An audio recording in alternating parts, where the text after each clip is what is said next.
2018-30-40.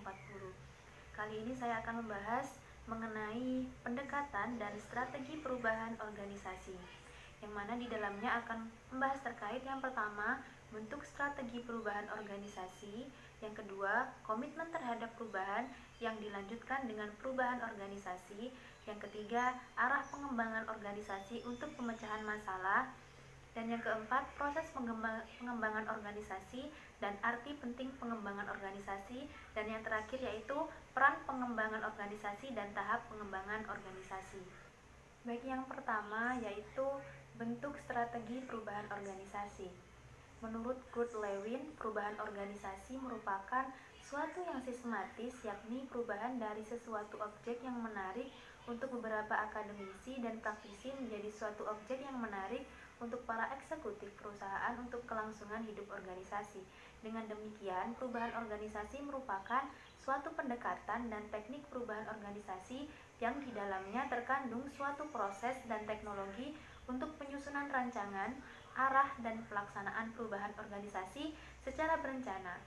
Berikut bentuk strategi perubahan organisasi yang diantaranya yang pertama, proaktif. Proaktif di sini yakni perubahan organisasi yang mendahului perubahan lingkungan. Yang kedua, interaktif, yakni perubahan organisasi sesudah adanya perubahan lingkungan. Dan yang terakhir yaitu adaptif, yakni perubahan organisasi bersamaan atau menyesuaikan dengan perubahan lingkungan. Yang kedua yaitu komitmen terhadap perubahan yang dilanjutkan dengan pengembangan organisasi.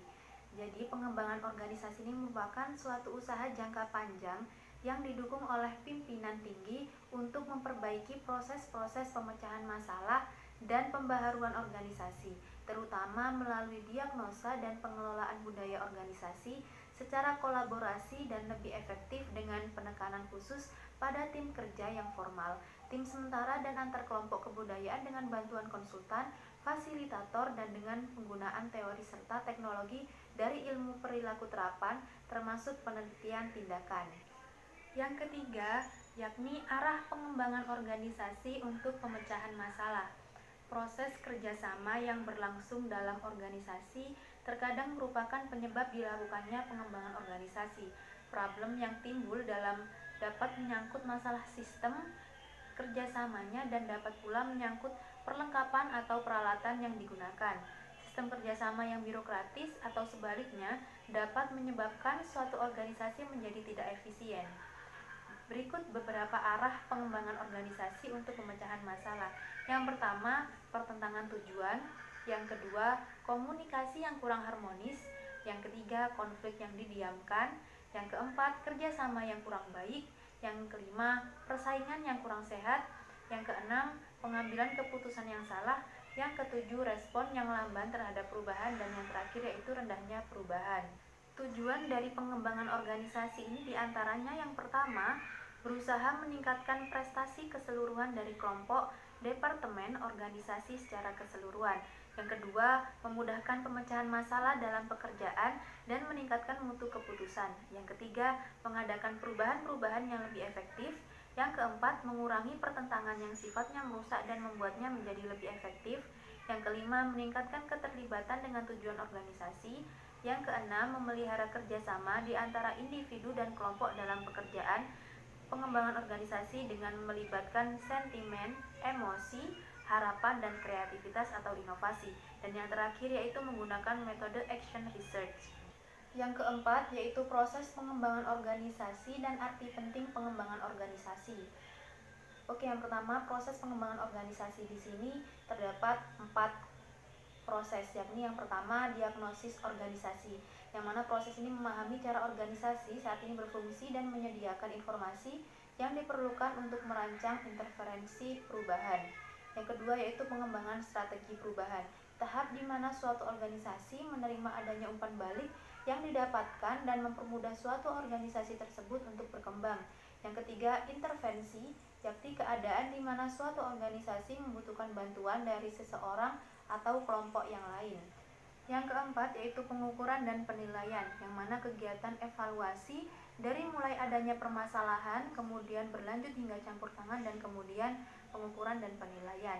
Yang kedua yaitu arti penting pengembangan organisasi. Yang pertama, sebagai antisipasi adanya perubahan peran dan tujuan organisasi yang semakin kompleks dan rumit. Yang kedua, bervariasinya dan membesarnya ukuran-ukuran yang diberlakukan untuk standar organisasi. Yang ketiga, adaptasi terhadap perkembangan iptek yang semakin canggih. Yang keempat, munculnya bentuk-bentuk organisasi model baru atau dalam kerangka peran tugas dan hubungan kerja. Yang kelima, perubahan pandangan terhadap konsep manusia. Yang keenam, organisasi dituntut untuk memberikan pertanggungjawaban publik. Dan yang terakhir yaitu organisasi lebih dituntut untuk mendayakan potensi-potensi manusiawi. Pembahasan yang terakhir yaitu tentang peran pengembangan organisasi dan tahap pengembangan organisasi. Yang pertama, peranan pengembangan organisasi. Semakin dapat memahami peranan dari pengembangan organisasi, maka kita semakin dapat memahami tepatnya keselarasan antara kebutuhan individu dengan tujuan dan misi dari organisasi. Peran pengembangan organisasi diantaranya yang pertama sebagai sistem pendekatan atau metode, yang kedua sebagai strategi dan model, dan yang terakhir yaitu sebagai teknologi atau desain atau rekayasa perubahan. Yang kedua yaitu tahap pengembangan organisasi. Dalam menerapkan pengembangan organisasi, organisasi memerlukan konsultan yang ahli dalam bidang perilaku dan pengembangan organisasi. Konsultan tersebut bersifat sebagai agen pembaruan dan fungsi utamanya adalah membantu warga organisasi menghadapi perubahan melalui teknik-teknik pengembangan organisasi yang sesuai dengan kebutuhan organisasi tersebut. Tahapan proses pengembangan organisasi dilakukan dalam 4 tahap, yakni yang pertama, tahap pengamatan sistem manajemen atau tahap pengumpulan data. Yang kedua, tahap diagnosis dan umpan balik. Yang ketiga, tahap pembaruan dalam organisasi. Dan yang terakhir, tahap implementasi pembaruan. Mungkin itu saja yang dapat saya sampaikan, kurang lebihnya mohon maaf. Wassalamualaikum warahmatullahi wabarakatuh.